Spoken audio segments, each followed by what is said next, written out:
का संकट कांग्रेस ने खड़ा किया था। बिहार के अंदर आरजेडी ने आपके सामने पहचान का संकट खड़ा किया था और 2014 के बाद का भारत दुनिया के अंदर सम्मान प्राप्त कर रहा है। 2014 के पहले के भारत में सुरक्षा की समस्या थी, सीमा खतरे में थी। 2014 के भारत में सीमाएं सुरक्षित हैं, आतंकवाद और नक्सलवाद पूरी तरह समाप्त हुआ है और अब तो पटाखा भी जोर से फट जाए ना तो पाकिस्तान सफाई देता, कहता साहब ये मैंने नहीं किया है। पाकिस्तान को सफाई देनी होती है क्योंकि उसे मालूम है नया भारत है, छेड़ेगा नहीं, लेकिन अगर कोई छेड़ेगा तो छोड़ेगा भी नहीं। बहनों और भाइयों, जब मजबूत होता है ना देश, मजबूत हाथों में देश रहता है, ऐसे दुश्मन दब करके चलते हैं। और विकास के बारे में, हाईवे बन रहे हैं, 4 लेन, 6 लेन, 12 लेन के हाईवे, एक्सप्रेसवे बन रहे हैं, ट्रेन की नई नई सुविधाएं, वंदे भारत, अमृत भारत, नमो भारत, आरा का रेलवे स्टेशन ऐसे बन रहा है जैसे एयरपोर्ट बन रहा हो, हर घर नल की योजना, 1 district 1 medical college, AIIMS, IIT, IIM, IIIT, NIT, ये सब बन रहे हैं। 14 के पहले के भारत में गरीब भूख से मरता था, आज 80 करोड़ लोगों को फ्री में राशन की सुविधा का सौगात मिल रहा है। बहनों और भाइयों, याद करिए। और मैं कहता हूं उन लोगों को जो आज के समय में अपनी विफलता को छुपाने के लिए पाकिस्तान का राग अलाप रहे हैं, वे कृपया पाकिस्तान का राग अलापे नहीं, वे भारत का बोझ कम कर दें, पाकिस्तान में जाएं। हिंदुस्तान तो 80 करोड़ लोगों को फ्री में राशन दे रहा है और पाकिस्तान में कुल 23 करोड़ की आबादी भूखों मर रही है। वहां इन लोगों को भीख भी नहीं कोई देने वाला है। बहनों और भाइयों, ये नया भारत है। मोदी जी के नेतृत्व में जितनी पाकिस्तान की आबादी है, उससे बड़ी आबादी को 10 वर्ष में मोदी जी ने गरीबी रेखा से उभारने का काम किया है। आज याद करिए, 60 करोड़ लोगों को प्रतिवर्ष 5 लाख रुपए की मुफ्त स्वास्थ्य की सुविधा, 50 करोड़ गरीबों के जनधन अकाउंट, 12 करोड़ किसान परिवारों को किसान सम्मान निधि का लाभ, 12 करोड़ घरों में शौचालय का निर्माण, 10 करोड़ गरीबों के घर में उज्ज्वला योजना का कनेक्शन पहुंच गया और 4 करोड़ गरीबों के मकान बन गए हैं।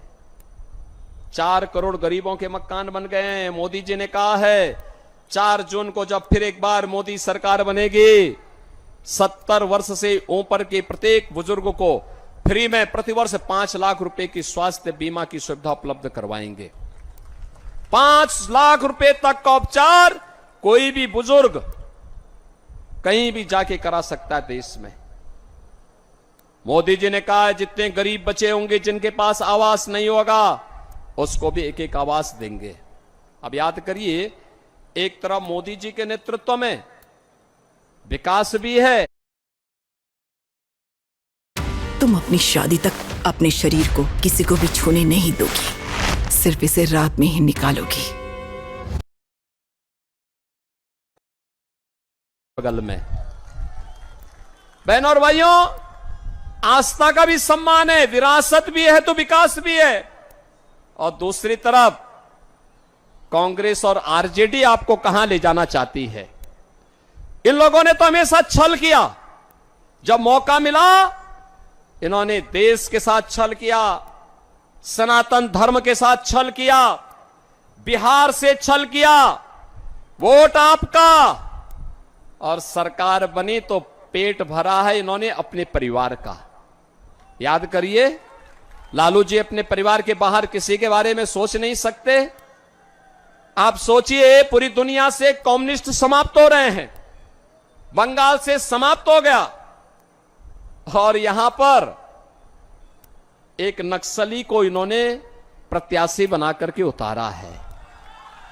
आप बताओ, बेटी और व्यापारी की सुरक्षा के लिए जो खतरा हो, ये लोग उसको प्रत्याशी बना करके आपकी सुरक्षा को फिर कैद कर देना चाहते हैं, अराजकता पैदा करना चाहते हैं। इनकी मंशा अच्छी नहीं है। इनकी घोषणा पत्र को अगर आप देखेंगे तो इंडी गठबंधन का घोषणा पत्र इतना खतरनाक है। कहते हैं आएंगे पर्सनल लॉ लागू करेंगे। पर्सनल लॉ का मतलब जानते हैं आप?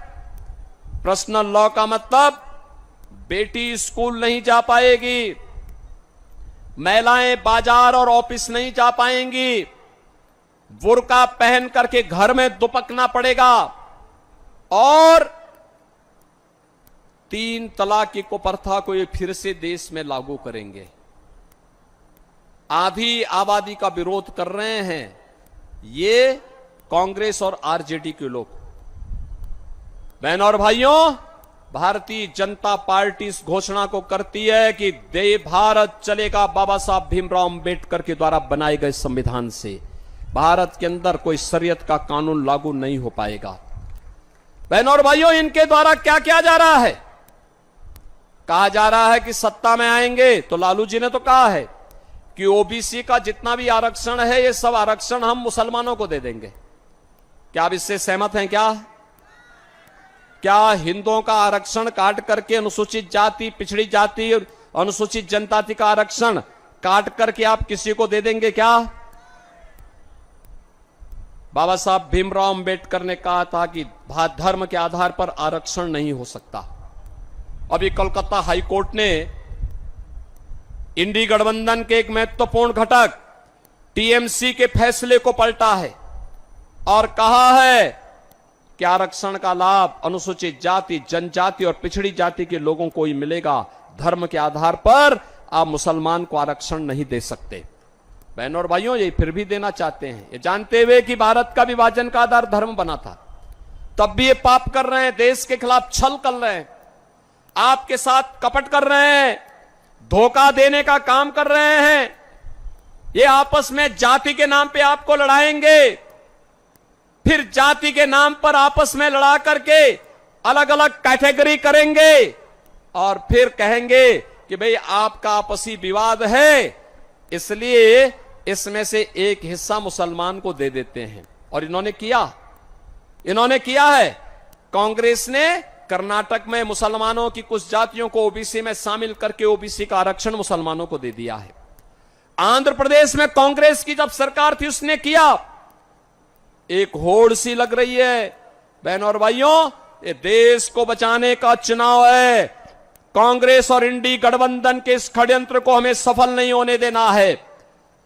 राहुल गांधी से जब पूछा गया क्या करेंगे आप सरकार बनाएंगे, तो उन्होंने कहा गरीबी हटाएंगे। एक पत्रकार ने पूछा गरीबी तो आपकी दादी भी हटा रही थी, वो बेचारी हटाती हटाती चली गई, तो उन्होंने कहा हां मैं एक झटके में हटा दूंगा। याद करिए 1970 में श्रीमती इंदिरा गांधी जी ने गरीबी हटाओ का नारा दिया था। गरीबी तो हटी नहीं, लेकिन नारा 54 वर्ष के बाद भी उनका नाती वही नारा लगा रहा है, गरीबी हटाएंगे। पत्रकार ने कहा कैसे हटाएंगे बताओ, तो उन्होंने कहा संपत्ति का सर्वे करवाएंगे, एक्सरे कराएंगे और एक्सरे करा करके फिर वरासत टैक्स लगाएंगे। अब आप मुझे बताओ, संपत्ति आपकी, आपके पूर्वजों ने दी, आपके ग्रैंडफादर ने, आपके फादर ने, आपकी मां ने, आपके किसी ब्लड रिलेशन से संपत्ति आपके पास आई, वरासत के रूप में आपके पास आई। कांग्रेस कहती है उसमें हम वरासत टैक्स लगाएंगे। ये वरासत टैक्स का मतलब जानते हैं आप क्या है? वरासत टैक्स का मतलब है आधी संपत्ति कांग्रेस के लोग और आरजेडी को लोग ले लेंगे और फिर लेने के बाद अफगानिस्तान, पाकिस्तान और बांग्लादेश से जो घुसपैठी आए हैं, रोहिंग्या आए हैं, इन लोगों में उस संपत्ति को बांट देंगे। जैसे आपके पिताजी ने, आपके दादा ने, बाबा ने कोई 4 कमरे का मकान बनाया है। आज अगर वे नहीं मकान आपके नाम पे आ गया, ये विरासत टैक्स लगाएंगे और कहेंगे 2 कमरे आपके पास रहेंगे, 2 कमरे किसी बाहरी मुसलमान को दे देंगे। क्या आप इसको स्वीकार करेंगे? क्या स्वीकार करेंगे? क्या आरा इसको स्वीकार करेगा? क्या बहन और भाइयों, ये कांग्रेस, आरजेडी और ये माले के अंदर औरंगजेब की आत्मा घुस गई है। औरंगजेब मुगलों का सबसे क्रूर बादशाह हुआ। कोई शरीफ मुसलमान भी अपने पुत्र का नाम औरंगजेब नहीं रखता है। इसलिए नहीं रखता है क्योंकि औरंगजेब ने सबसे पहले अपने भाई की हत्या की, फिर अपने बाप शाहजहां को, जिसने आगरा का ताजमहल बनाया था, उसको कैद किया। और अगर औरंगजेब और शाहजहां के बारे में पढ़ना है तो पटना की खुदाबख्त लाइब्रेरी में जाकर के पढ़िए। वहां पर इसके बारे में वो लिखता है शाहजहां कि तुझ जैसा कमबख्त पुत्र किसी को पैदा न हो, तूने जीते जी मुझे एक बूंद पानी के लिए तरसाया है। तो उससे अच्छा तो ये हिंदू है जो अपने बड़े बुजुर्गों का सम्मान करता है और मरने के बाद भी उनको श्राद्ध और तर्पण देकर के उनको जल देने का काम करता है।